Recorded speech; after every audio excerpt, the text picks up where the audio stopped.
like, share, and subscribe. Welcome back, and delighted to welcome alongside me Elaine Thompson-Herah.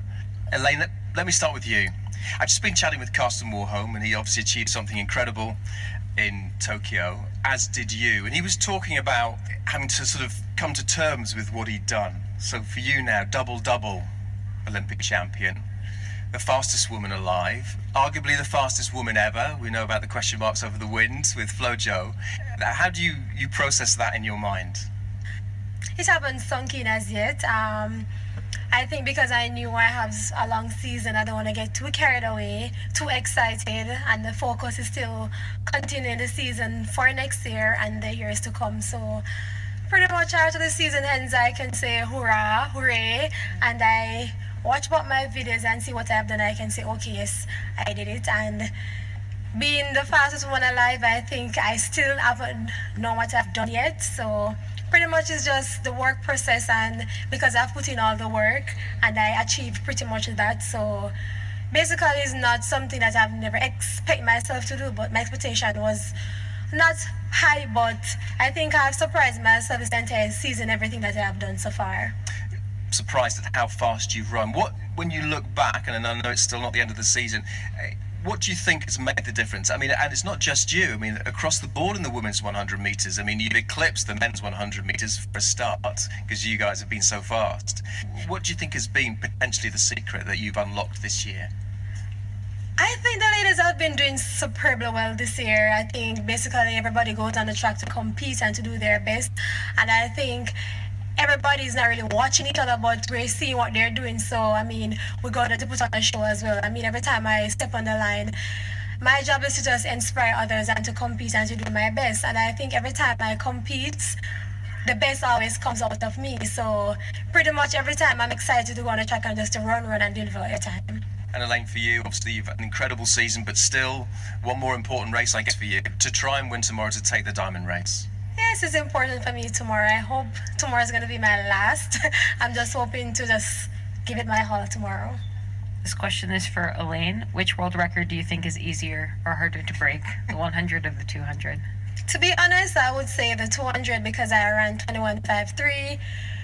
Not getting enough recovery from running 2 rounds the previous day. So I would say the 200 more than the 100 because the 100 you have to nail that start. And my start is not that perfect yet, so I would say the 200.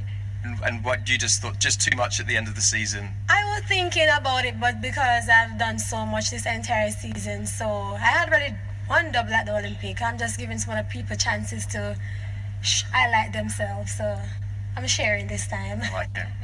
Have you been back to Jamaica yet? No, not at all, no. Did you already experience the new track out there? Well, I haven't been on it yet. I have a few more hours to be on it. I have training like 5 o'clock, so hopefully I can see which is different.